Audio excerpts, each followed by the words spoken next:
There is a version of World War I that most people carry in their heads without ever having chosen to put it there. It arrived through school curricula and museum placards, through cenotaphs and 2-minute silences, through old photographs of men in uniform, standing at attention with expressions scrubbed clean of anything private.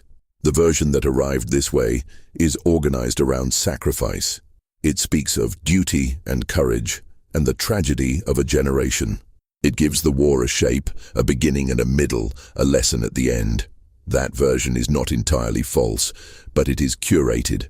It was curated from the very first weeks of the war by governments who understood that the machine they had built could only keep running if the people feeding it did not look too closely at what was being fed in. What actually happened between 1914 and 1918 was something different. It was an industrial event. It processed human beings. It had intake procedures and output categories. The output categories included the dead, the wounded, the mentally destroyed, the missing, and the returned. And within each of those categories were subdivisions so specific and so coldly named that reading through them now produces a particular kind of discomfort. The discomfort of recognizing bureaucratic language applied to things that should not have bureaucratic language applied to them. The war had forms. It had filing systems. It had protocols for how to inform a family that their son had been vaporized by artillery and left no recoverable remains. And those protocols were written not to comfort the family, but to manage the paperwork efficiently. This is the version that was never meant to be heard clearly. Not because it was secret exactly, but because clarity about it was actively discouraged. Correspondents who wrote truthfully were censored. Doctors who reported accurately on the psychological condition of the troops were pressured to reclassify. Soldiers who described what the trenches actually looked like were told their letters would not be posted. The gap between the war as it was experienced and the war as it was reported grew so wide that men coming home on leave found themselves unable to speak to civilians, not from trauma exactly, though trauma was certainly present, but from a simpler problem. They had no common language. The civilians had been fed one story. The soldiers were living inside a completely different one, and the soldiers, by and large, went back. The practices that grew up inside that war, the medical procedures, the disciplinary systems, the logistical arrangements, the ways of handling the dead and the barely living, constitute a record of what an industrial society does when it decides that a problem can be solved with sufficient volume. Every practice described here was real. Every one of them was documented, usually in the dry administrative language that was the war's native tongue. None of them were aberrations. They were, in the truest sense of the word, normal. That is the most disturbing thing about them. Not that they happened, but that they became routine. The trenches themselves were a kind of managed hell, and their management was taken seriously by the armies that built them. By 1915, the Western Front had stabilized into a system of parallel excavations stretching from the English Channel to the Swiss border, roughly 440 miles of ditch, and the ditch had become a permanent address for millions of men. The British Army alone eventually put over 5 million men through the Western Front trenches. Managing that volume of human beings in a confined, waterlogged, rat-infested, corpse-adjacent environment required systems, and the systems that evolved reveal a great deal about how the war understood the people inside it. Sleep was rationed, not metaphorically. Men were assigned sleep in blocks, and those blocks were frequently interrupted by the requirement to stand to before dawn, a ritual based on the military logic that enemy attacks were most likely at first light. Stand to meant every man in the trench stood at the fire step, weapon ready, staring into darkness for 30 minutes to an hour, every single morning.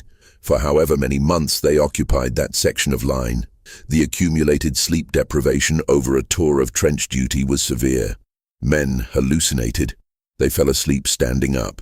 They fell asleep in the middle of conversations.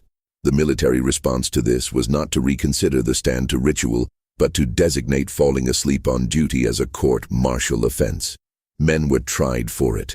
Some were imprisoned for it. The logic was impeccable from an administrative standpoint. The rule was the rule, and the rule existed for reasons. And the fact that the conditions making the rule impossible to follow were also created by the army was not considered relevant to the proceedings.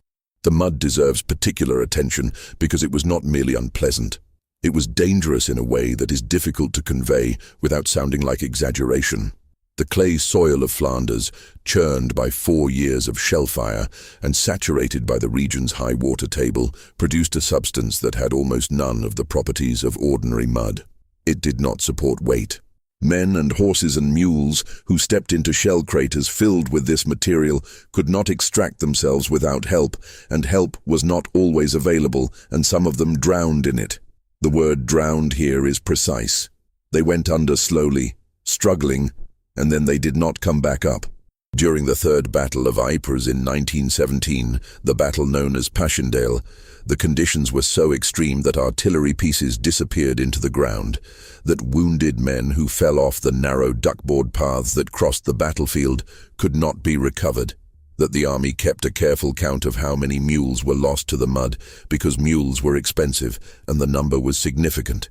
The men lost to the mud in the same way were also counted, but the count was a different kind of count, the kind that goes into a missing in action register rather than a equipment loss report, which produced two very different sets of paperwork for what was, in physical terms, the same event: the rats. Every account of the trenches mentions the rats, and the rats are usually mentioned in a way that conveys horror and leaves it at that. The horror was real. The rats in the Western Front trenches grew large, larger than most people who have not seen them would believe, because they had an excellent food supply. The food supply was the dead. Not all of the dead could be buried. Some were buried, and then the ground was shelled, and they were disinterred, and then they were shelled again, and there were pieces of them distributed across a wide area, and the rats found the pieces. Men ate their meals a few feet from this. They ate their meals while the rats moved around their feet looking for scraps, and the rats were not afraid of the men because the rats had been in these trenches longer than most of the men had, and the rats understood the situation better. There were campaigns to kill the rats. The campaigns did not work. The food supply was too reliable. Body lice were universal. Not common, universal. Every man in the trenches had them within a short time of arriving, and the lice caused a particular kind of misery that is hard to convey to anyone who has not experienced it, because it was not sharp pain, but constant irritation, an inescapable awareness of the body as a host, as a surface being consumed. Men would spend their rest periods hunting lice along the seams of their clothing, a practice called chatting, and they did this methodically and carefully because it was one of the few things they could actually do something about. The army knew about the lice. The army issued eventually various kinds of powder and fumigation equipment, and these measures reduced the lice somewhat and did not eliminate them at all. The lice also spread disease. Trench fever, caused by bacteria transmitted through louse feces, caused hundreds of thousands of casualties during the war. The symptoms included severe headaches, fever, and pain in the legs so intense that men could not walk. The incubation period was long, which meant soldiers infected at the front often did not fall ill until they were elsewhere, complicating any attempt to track the source. The food the men ate in the trenches was not designed to sustain them. This is not an accusation. It is a logistical fact. Getting food to the front line required transport through areas under shell fire, which meant that hot food arrived cold or did not arrive at all, and that certain kinds of food were impractical to deliver. The staples were hard-tack biscuits, which were exactly what the name suggests, and bully beef, a canned corned beef of such consistent and aggressive unpleasantness that it became one of the most hated objects in the British Army. Plum and apple jam appeared so frequently that it became a standing joke, the butt of which was that all jam was plum and apple regardless of what the label said, because plum and apple were cheap. Tea was important. Tea was genuinely important, and the army understood this and made significant logistical efforts to ensure that tea reached the front. This says something about the army's priorities that is not entirely uncharitable, because tea was in some ways more important to morale than anything else they could have provided, but it is also worth noting what was deprioritized in the same calculation. The water in the trenches was never safe. The water table was contaminated by decomposing bodies, by latrines, by chemical residue. Water was supposedly purified with chemicals before distribution, but the purification was inconsistent and the chemicals added their own particular flavor, which men described as tasting like swimming pools. The pumps and pipes that were supposed to deliver clean water frequently failed. Men drank from shell craters when they had to, knowing what was in shell craters, because the alternative was to not drink, and not drinking was worse. The latrines were pits. They were pits dug at intervals in the reserve trenches, covered with a pole or a plank to sit on, and they were always inadequate for the number of men using them, always odorous, always poorly maintained because maintaining a latrine was no one's particularly desired duty. During heavy bombardments, men did not leave their positions to use the latrines, because leaving their positions during heavy bombardment was not something one did, and so they used whatever receptacle was available, or they managed as best they could where they were. Dysentery was a persistent presence in the trenches. The symptoms of dysentery are incompatible with maintaining anything like dignity, and the trenches allowed for very little dignity to begin with, and the combination of this with the other conditions produced in many men a particular kind of degradation that they found difficult to describe to anyone who had not shared it. Now consider the bodies. The management of the dead in the First World War was a problem of enormous practical and political complexity that was handled in ways that reveal the priorities of the institutions managing it with unusual clarity. Men died in places that were impossible to reach under fire, in mud that consumed them, in the open ground between the trenches where retrieval meant exposure to the same fire that had killed them. The standard military expectation was that the dead would be buried, ideally with some kind of identification, ideally in a location that was recorded. The reality was that this was frequently impossible, and the response to this impossibility was not to acknowledge the gap between expectation and reality, but to continue producing paperwork as though the expectation had been met. The graves registration units, which existed in all the major armies, were responsible for recording burials, marking graves, and maintaining the information in registers that could later be used to notify families. The work they did was important and frequently done with great care and difficulty. It was also overwhelmed from the beginning by the volume of the dead and by the conditions under which the dead were produced. A man killed by a direct artillery hit might not leave enough physical material to constitute a burial in any meaningful sense. The graves registration system had a category for this. The category used specific language. The language was bureaucratic. It communicated the fact without communicating the fact, which is what bureaucratic language is designed to do. The bodies that could be recovered were handled according to protocols. Identification discs, the British version of what Americans would later call dog tags, were stamped aluminum discs worn around the neck, and the protocol when a man died was that one disc would go with the body and one would be removed and sent up the chain of command. This system worked when it worked and failed when it failed, and it failed frequently because men lost their discs, or their discs were destroyed by the same force that killed them, or the body could not be found, or the body was found later in a condition that made the disc unrecoverable. The missing, therefore, accumulated. By the end of the war, over 300,000 British and Commonwealth soldiers had no known grave. The Menin Gate at Ypres, which bears the names of the Commonwealth missing with no known grave who died in the Ypres salient, ran out of space before all the names could be inscribed. The overflow is recorded at Tyncott Cemetery. These are not abstractions. These are human beings who were processed by the war and then lost. And the process of being lost was itself a bureaucratic event with its own paperwork and its own categories. The wounded existed in categories too, and the categories determined what happened to them next. The triage system, inherited from Napoleonic military medicine and refined by the scale of the First World War, sorted casualties into those who would survive without treatment, those who might survive with treatment, those who would die regardless of treatment, and those who would die without treatment, and probably with it. The last category was given comfort and left. What comfort meant in a forward aid post under artillery fire, staffed by men who had not slept in days and were treating wounds of a type and severity that the medical textbooks had not anticipated because the medical textbooks had been written before industrialized warfare was limited. It meant morphine when morphine was available. It meant someone sitting with them when someone was available. It meant not being left entirely alone in whatever state they were in, which was often a state that should not be described too specifically if one wishes to continue eating normally. The wounds produced by the First World War were different from previous wounds in ways that mattered medically.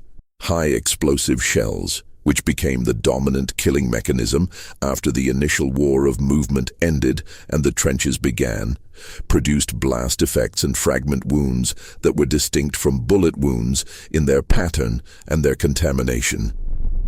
Shell fragments were irregular and dirty, carrying into wounds pieces of clothing, soil, and the chemical residue of the explosion itself.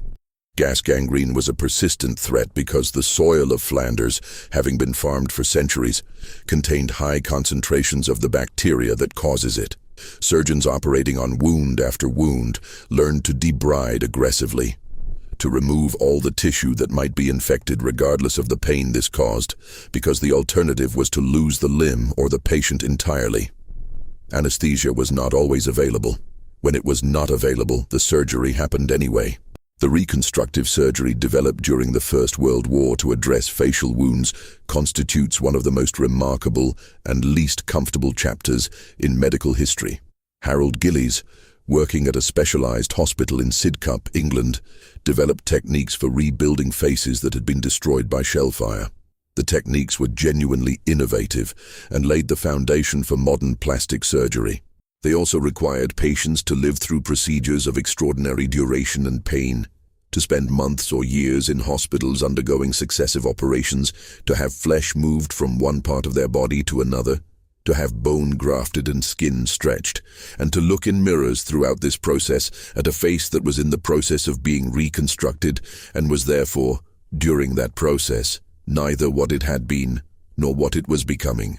The men who went through this were referred to as the Gillies men. Some of them had 20 or 30 operations. Some of them died of complications. Some of them emerged with faces that were functional and serviceable, but not recognizably what they had been before. Their families received them back. What happened in the families is not in the records in any systematic way.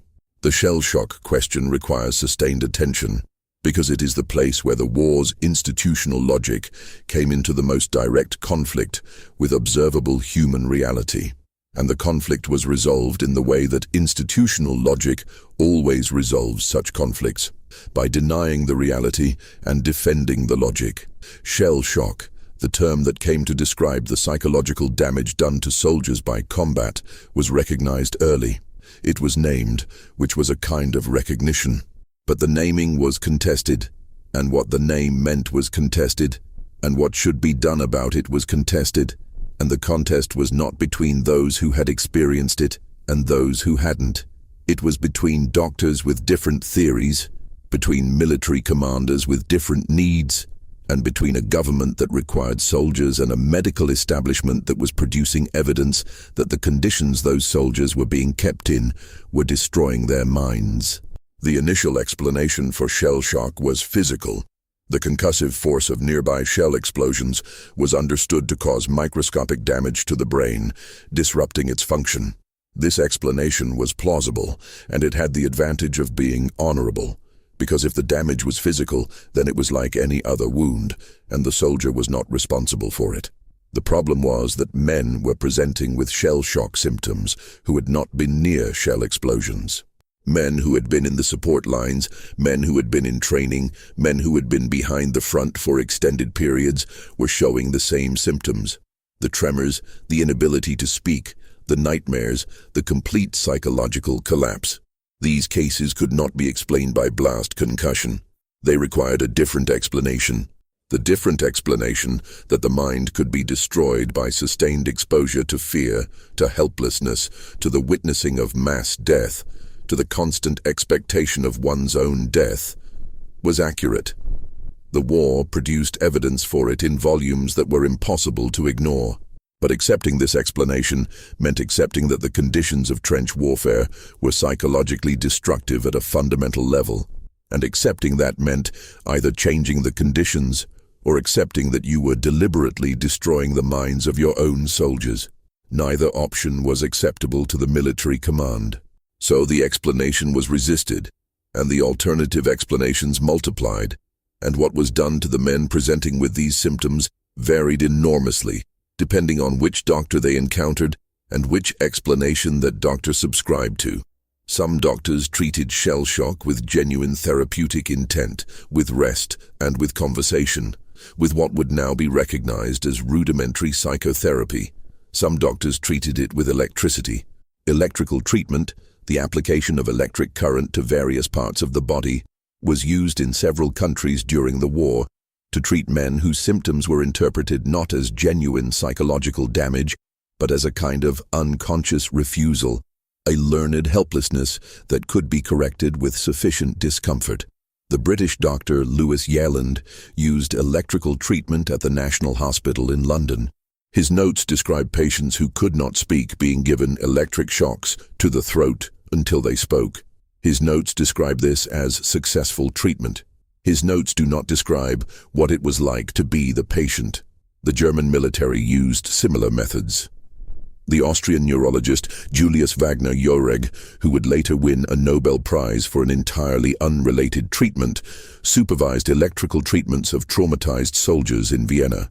After the war, he faced a commission of inquiry into his methods.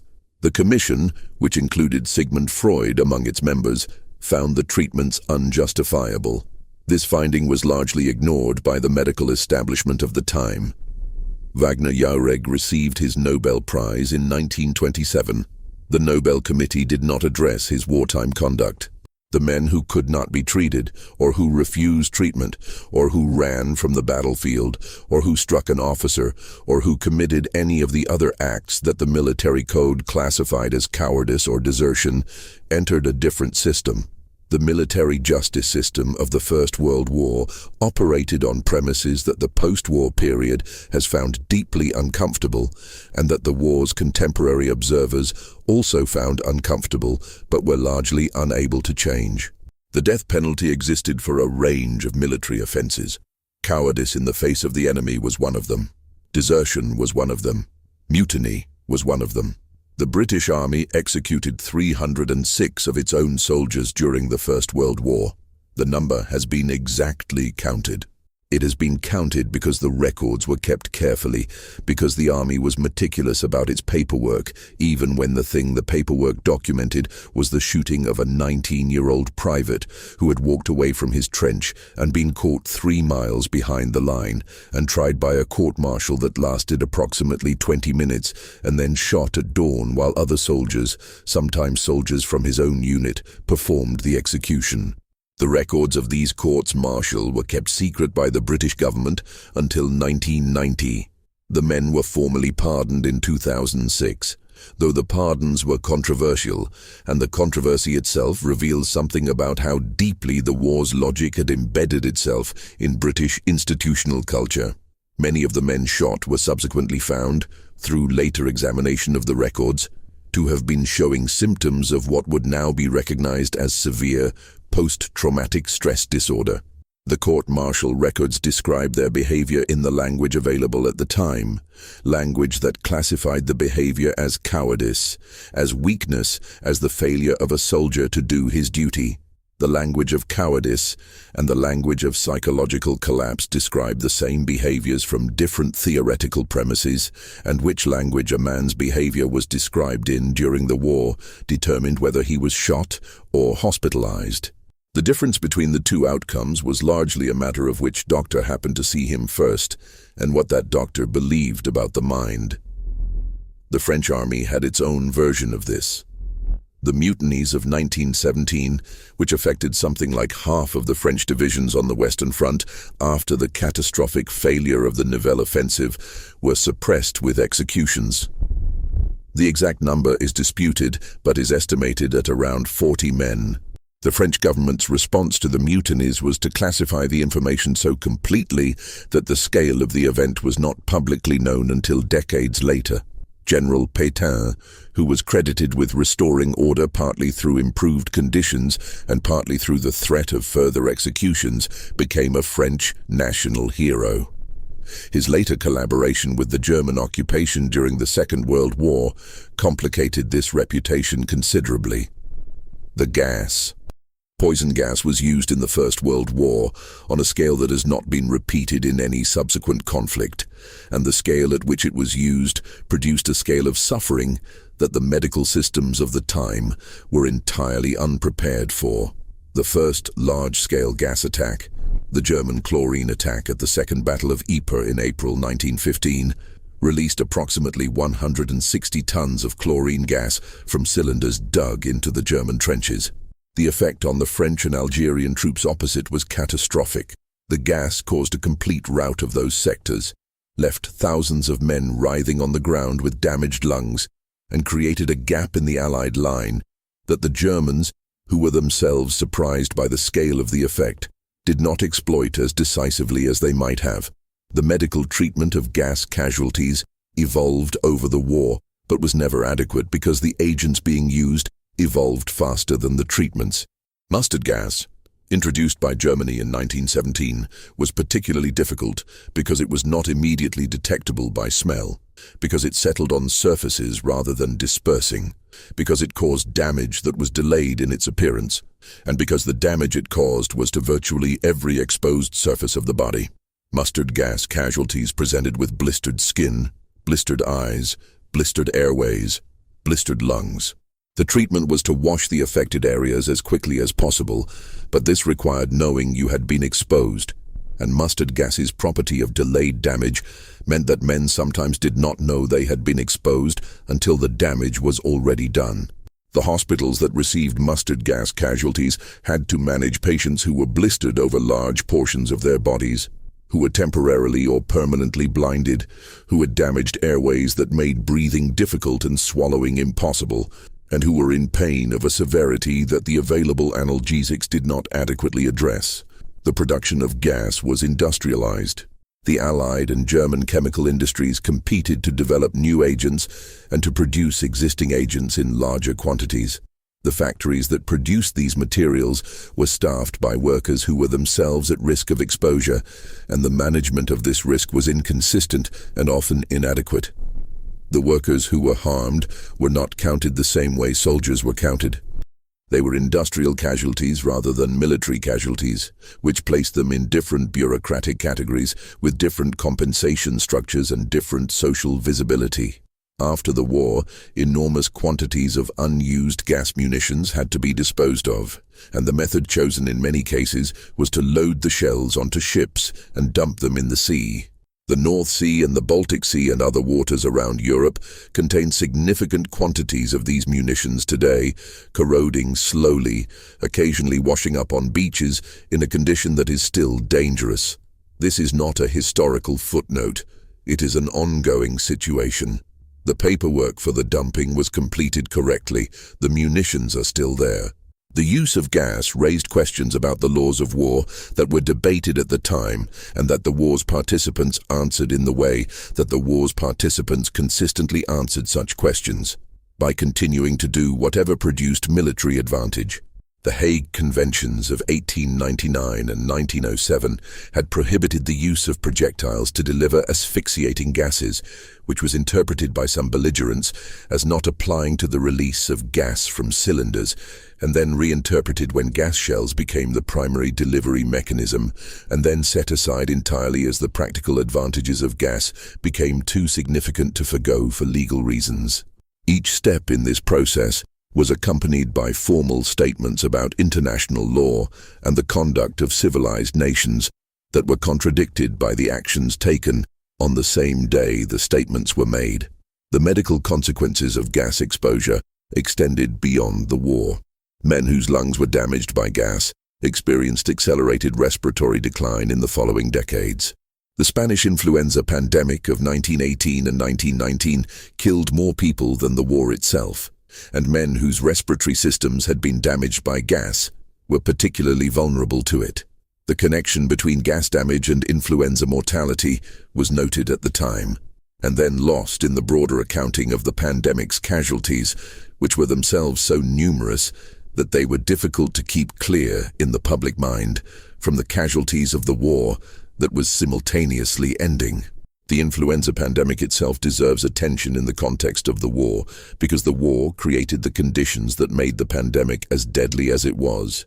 The mass movement of troops between continents, the concentration of millions of men in close quarters with inadequate nutrition and exhausted immune systems, the disruption of normal civilian movement patterns, the reduction of public health infrastructure to serve military needs.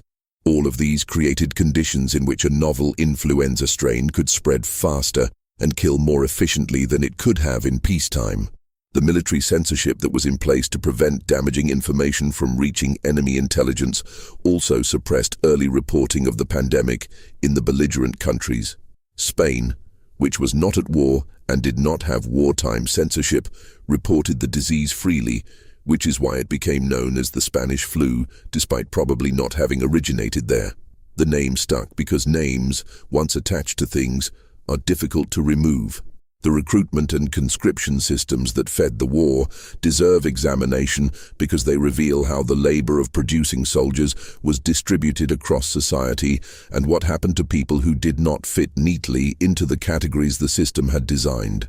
The British Army was initially volunteer, famously so, and the volunteers of 1914 and 1915 included men who went because they believed in the cause, men who went because they would be embarrassed not to, men who went because their employers indicated that their jobs would not be waiting if they didn't, men who went because women handed them white feathers, and men who went because the social pressure in their communities had become impossible to sustain against.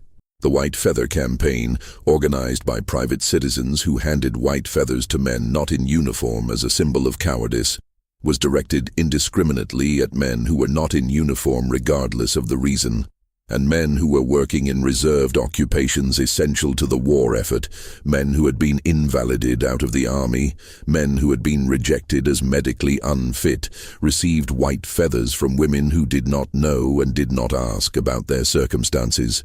When volunteering proved insufficient, conscription was introduced. The Military Service Act of 1916 brought in mandatory military service for most British men, and the administration of this act involved a system of tribunals that could grant exemptions on grounds of essential war work, health, or conscientious objection. The conscientious objector category was created because the law required it, and the law required it because of political pressure from Quakers and other religious groups, but the tribunals that evaluated conscientious objection claims were largely hostile to them, and the treatment of those whose claims were accepted varied enormously. Absolutists, those who refused any alternative service, were imprisoned. The conditions in the prisons where they were held were severe, and several of them died.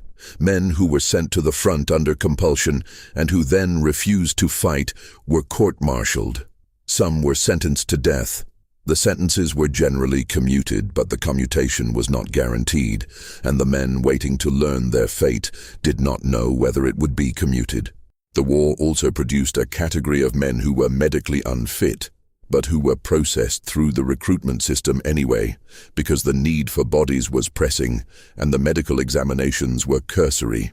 The Army's medical standards at the beginning of the war were set at a level that excluded significant numbers of men. As the war continued and the need increased, the standards were progressively lowered. Men who would have been rejected in 1914 were accepted in 1916 and 1917.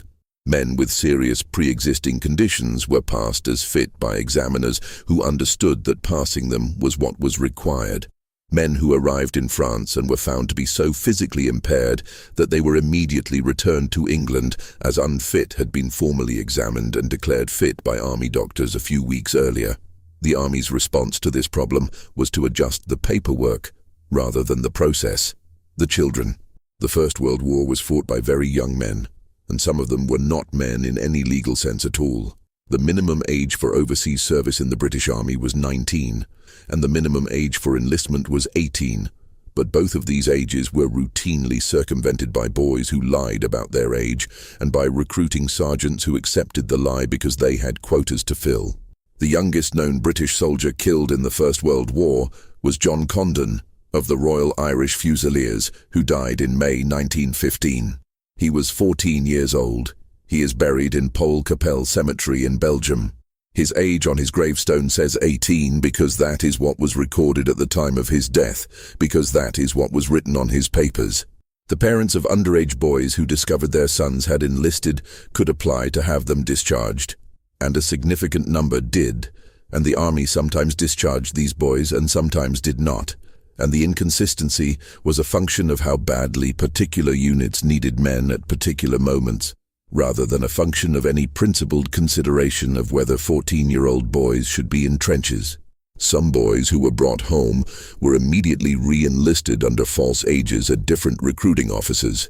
The recruiting system was not coordinated in a way that would have prevented this, and whether this was a failure of the system or a tacit tolerance of the practice is a question that the records do not clearly answer. The animals. The First World War used animals on a scale that is difficult to comprehend. Horses and mules were the primary means of moving artillery, supplies, and wounded men across terrain that motorized transport could not manage, and over 1 million horses were sent from Britain alone to the various theaters of war. 8 million horses died in the First World War. The number is verified by various historical estimates, and it is staggering when confronted directly. The conditions that killed them included shellfire, disease, starvation, exhaustion, and the same mud that killed the men, though horses, being larger and heavier, were more vulnerable to the mud than men were and could sink faster. The veterinary services that existed to care for military animals were overwhelmed consistently, and the animals that were too badly wounded to recover were destroyed, the word used in the official records, by methods that were not always humane, because the men performing the destruction were themselves exhausted and working under difficult conditions. Dogs were used as messengers, running from position to position with notes in capsules attached to their collars. Dogs were used to detect gas, because dogs could smell certain agents before they reached concentrations detectable by human senses. Carrier pigeons were used to send messages when other communication methods had failed, and they sometimes flew through artillery fire and gas clouds, and a considerable number of them reached their destinations, and a number of them are commemorated by name in the records of various military units, which reflects either the genuine affection that soldiers developed for animals in conditions where affection for anything was difficult to sustain, or the human tendency to notice individual animals more readily than individual soldiers, or both. The communication systems of the First World War were the primary tactical problem of the war and the problem that was never adequately solved. The armies of 1914 went to war with communication technologies and tactical doctrines that were appropriate for a war of movement and found themselves almost immediately fighting a war of position for which they were completely unprepared. The telephone, which had become the standard means of military communication, required wire, and wire ran along the ground and was cut by shellfire with regularity. The wireless technology that existed was too bulky, too fragile, and too insecure to be used at the tactical level. This meant that once a battle began, commanders behind the front frequently had no reliable information about what was happening at the front, and the information that did arrive was often out of date by the time it arrived, because the conditions through which it had to travel were exactly the conditions that the battle was producing. The consequence of this communications failure was that commanders continued to feed men into attacks long after those attacks had failed, because they did not know the attacks had failed. The Battle of the Somme on the 1st of July 1916, the day on which the British Army suffered nearly 60,000 casualties, including nearly 20,000 dead, demonstrates this with particular clarity. The attack was supposed to break through the German lines following a week-long artillery bombardment that was supposed to have destroyed the German wire and the German positions. Neither of these things had happened. The artillery had cut some of the wire and had not cut most of it, and had not destroyed the deep concrete bunkers in which the German infantry waited out the bombardment and then climbed back to their positions when it stopped and waited for the British infantry to cross no man's land toward them. The British infantry crossed, in many places walking rather than running, because they had been told the German resistance would be negligible, and they were shot. In the first hour, in the first minutes, they were shot in numbers that the British High Command, receiving intermittent and fragmentary reports from survivors, could not accurately assess for days. The Haig diaries, the diaries kept by Field Marshal Douglas Haig, who commanded the British Expeditionary Force, record his assessment of the first day of the Somme as a reasonable success on the right of the British line and as a setback on the left. His assessment was not delusional by the standards of the information available to him. It was shaped by the same communication failure that shaped all command decisions on the Western Front. But it was also shaped by a prior commitment to a theory of how the war should be won that required the attrition being inflicted on the British Army to be understood as worthwhile, because the alternative to understanding it as worthwhile was to understand that the theory was wrong. And the theory was not wrong in the abstract, because the abstract logic of attrition was sound.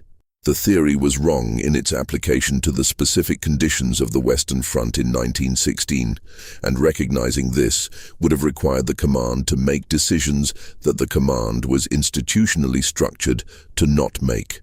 The logistics of the Western Front were a genuine achievement of industrial organization, moving millions of men, millions of animals, millions of shells, millions of tons of food and fuel and wire and timber and sandbags through a narrow strip of northern France and Belgium required the construction of an infrastructure that included hundreds of miles of light railways, thousands of miles of roads, dozens of ports and railheads and supply depots. The staff work involved in planning and executing this was the work of thousands of officers and clerks, and it was largely well done, and it is worth acknowledging this, because the temptation when looking at the Western Front is to attribute everything that went wrong to incompetence, and the incompetence was real, but it was not universal. The logistics worked, the shells arrived, the men arrived, the food arrived in inadequate quantities and poor condition, but it arrived. The system that moved these things was functioning. The question that the system's functioning raises is what the system was in service of, and what the answer to that question tells us about the societies that built it. The propaganda systems of the belligerent nations were as carefully organized as the logistics systems, and they operated on the same principles. The management of information to produce a specific outcome, which in this case was the continued willingness of populations to support the war. The British government's propaganda apparatus, centered in Wellington House and later reorganized into other bodies, produced material directed at British audiences, at neutral countries, and at enemy populations, and the material directed at each audience was calibrated to what that audience was believed to need to hear. The material directed at British audiences emphasized the justice of the cause, the nobility of sacrifice, the barbarity of the enemy, and the certainty of ultimate victory. The censorship that shaped this material was operated by officers who read soldiers' letters before they were posted and removed or blacked out anything that contradicted the official narrative. The soldiers knew their letters were being read. The letters were written accordingly, and what was left out of letters was sometimes more informative than what was included. The atrocity stories. The war produced genuine atrocities and genuine atrocity propaganda, and the two were mixed together in ways that made them difficult to distinguish at the time, and that produced a particular legacy problem after the war. The German invasion of Belgium in August 1914 involved real atrocities. The mass killing of civilians in towns including Leuven and Dinant, killings that were documented and that German historians have extensively confirmed. These atrocities were then supplemented in Allied propaganda by stories of atrocities that were invented or exaggerated, the most famous of which was the story of Belgian babies being bayoneted, which does not appear to have happened in the systematic way the propaganda claimed. After the war, when the fake atrocity stories were exposed, there was a tendency in some quarters to conclude that all the atrocity stories were fake, which was not true, and this conclusion contributed to the skepticism that greeted early reports of Nazi atrocities in the 1930s. The propaganda of the First World War produced a credibility deficit that had consequences for the Second. The treatment of prisoners of war across all the major belligerents was governed by the Hague Conventions, which set standards for the treatment of prisoners that were partially respected and partially ignored in proportion to the practical difficulties of respecting them. The German prisoner of war system held British and French prisoners in camps of varying quality, and the mortality rate in some of these camps was high due to overwork, inadequate food, and disease. The British system held German prisoners in camps on British soil and in various colonial locations, and the conditions in these camps were also variable. The Russian prisoner of war system held German and Austro-Hungarian prisoners in Siberia under conditions that were severe enough to kill significant numbers of them, and the Austro-Hungarian treatment of Serbian and Russian prisoners was brutal in ways that have been documented extensively by historians of the Eastern Front. The use of prisoners as labor, which was permitted under the Hague Conventions within certain limits, was practiced by all sides and was practiced well beyond those limits by Germany in particular, which used prisoners in factories and mines and on construction projects that were directly in support of the war effort, which the conventions explicitly prohibited. The men used in this way had no effective recourse because the neutral parties responsible for monitoring prisoner of war conditions, the International Red Cross and the Spanish and Swiss governments acting as protecting powers, could observe conditions during visits but could not compel changes and were not always allowed to visit the most problematic locations. The black soldiers, the soldiers from colonized territories, the African soldiers, the Indian soldiers, the soldiers from the Caribbean and from Southeast Asia and from across the French and British empires, occupied a particular position in the war that is only now receiving the historical attention it deserves. They fought in proportionally large numbers. They died in proportionally large numbers. They were used in ways that reflected the racial hierarchies of the colonial systems that produced them, sometimes assigned to the most dangerous roles, sometimes used as labor rather than combat troops, always managed within a framework that considered their lives worth less than European lives and that compensated them at lower rates and recognized their service less publicly. The memorials erected after the war in Britain and France did not systematically include their names. The bureaucratic systems that recorded casualties did not consistently record theirs. The historical invisibility of these men is itself a product of the war's administrative choices that were not accidental. The role of women in the First World War was enormous and is still inadequately recognized, but within the specific context of what the war did that shocks historians, the most significant element is the gap between the propaganda image of womanhood that the war deployed, the pure and patient mother waiting at home, the brave and sacrificing woman who sent her sons willingly, and the actual experience of women during the war, which included industrial labor in munitions factories under conditions that were dangerous in ways both obvious and non-obvious. The women who worked in TNT factories turned yellow from the chemical exposure. The condition was called toxic jaundice, and the women who developed it were called canary girls. Some of them died of liver failure. The management of these factories understood the risks and managed the information about the risks in ways that maintained production, which was the priority. The economy of the war was a permanent emergency economy. Governments borrowed money on scales that had no peacetime precedent. They printed money. They commandeered resources. They taxed at rates that would have produced political crises in peacetime. And they spent at rates that produced changes in the distribution of wealth and in the structure of national economies that lasted for generations. The national debt of Britain increased by a factor of roughly 11 during the war. The repayment of this debt consumed significant portions of national income for decades after the war ended.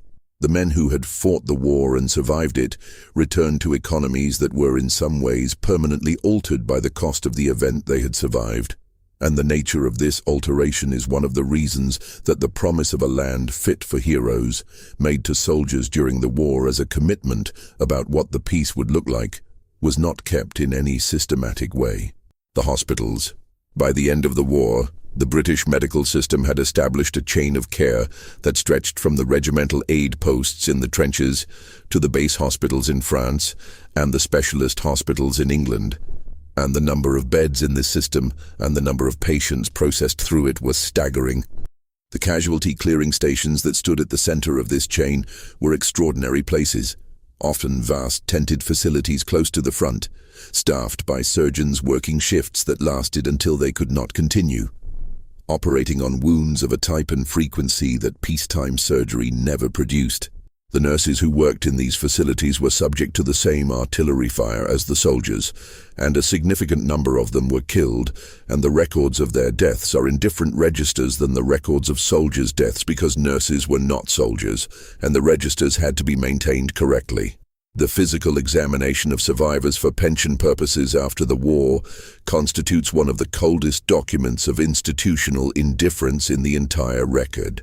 Men who had been disabled in the war applied for disability pensions, and the assessment of their disabilities was conducted by medical boards operating within a system that had financial incentives to assess disabilities as minor. The boards were not staffed by malicious men. They were staffed by men applying bureaucratic criteria to human beings, and the criteria they applied produced outcomes that were widely perceived as unjust by the veterans who received them. The shell shock cases were particularly difficult because psychological damage was invisible in ways that lost limbs were not, and the pension system, like the military system before it, had a categorical preference for the visible. The war's end did not stop the dying. The influenza pandemic killed more people in 1918 and 1919 than the war did. The famine and disease that followed the collapse of empires in Central and Eastern Europe killed more people still.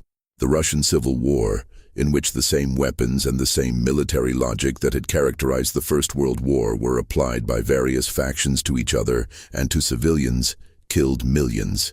The political consequences of the war and of the peace settlement, which attempted to reorganize Europe on principles that were mutually incompatible and that satisfied no one, produced instabilities that required only 20 years to generate another war of a similar scale, with significantly more efficient killing technology. The men who died in the Second World War were in many cases the children of men who died in the First. The logic that killed their fathers was not interrupted by their fathers' deaths. It was refined.